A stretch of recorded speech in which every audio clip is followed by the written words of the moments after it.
Apa yang memicu perasaan emosi kita, jangan sampai merugikan kita, tapi jadikanlah hal tersebut untuk memacu kita untuk menjadi pribadi yang lebih baik dan lebih menarik. Seorang pemimpin hendaknya bisa memacu karyawan dan bawahannya dengan motivasi yang baik. Hal ini juga menjadi syarat bagi pemimpin yang baik.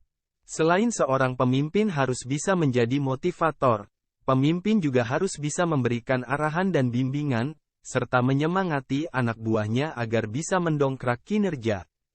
Motivasi merupakan dinamika alur di mana kepentingan-kepentingan mendorong seseorang untuk bergerak dalam kegiatan yang berpusat pada tercapainya tujuan yang diharapkan. Motivasi dapat dikatakan sebagai sebuah dorongan atau dukungan baik melalui faktor eksternal atau faktor internal. Seorang pemimpin hanya mungkin berhasil dan efektif menjalankan tugas dan tanggung jawabnya apabila mampu mengelola motivasi dari semua karyawan atau pengikutnya.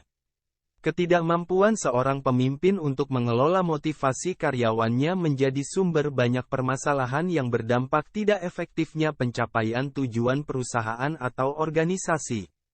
Kualitas pemimpin akan tercermin dari kemampuannya untuk memahami dengan benar motivasi setiap orang yang dipimpinnya. Keterampilan motivasi adalah kualitas yang dapat digunakan para pemimpin untuk menginspirasi dan memberdayakan anggota tim mereka agar berhasil. Pemimpin dapat menggunakan keterampilan ini untuk membantu anggotanya baik dalam meningkatkan semangat, meningkatkan produktivitas ataupun menciptakan suasana kerja yang positif. Fokuslah pada hal-hal yang memacu kebaikan, dan hindarilah yang memicu hal-hal keburukan. Salah satunya di dalam perusahaan adalah toxic employee atau karyawan toksik. Karyawan toksik adalah sebutan bagi karyawan yang memberikan efek buruk di lingkungan kerja. Sekilas terlihat seperti karyawan pada umumnya, namun nyatanya ia seringkali melakukan berbagai cara demi kepentingan pribadinya tanpa menghiraukan dampaknya bagi orang lain. Karyawan toksik adalah karyawan yang sering merugikan dan menyulitkan orang-orang di sekitarnya. Mereka senang untuk memberikan energi negatif dan rasa tidak bahagia. Efek perilaku ini seperti sebuah virus yang menginfeksi, dapat menular dan menjangkiti orang lain. Biasanya mereka terkenal dengan istilah biang onar, yang membuat staf lainnya merasa tidak nyaman, jengkel, marah, kesal, menghambat kinerja dan menguras energi.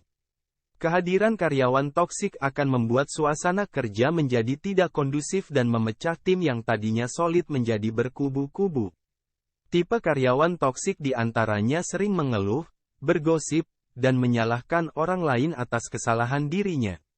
Bahkan tidak jarang mereka mengadu domba rekan kerjanya sendiri hanya karena tidak suka.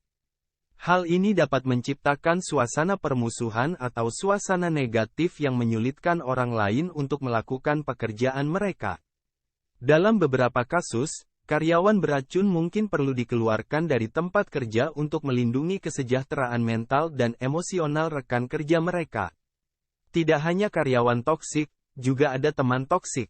Teman toksik dapat diartikan sebagai teman atau bahkan sahabat yang memberikan pengaruh negatif pada kehidupanmu. Teman toksik ibarat racun dalam pertemananmu.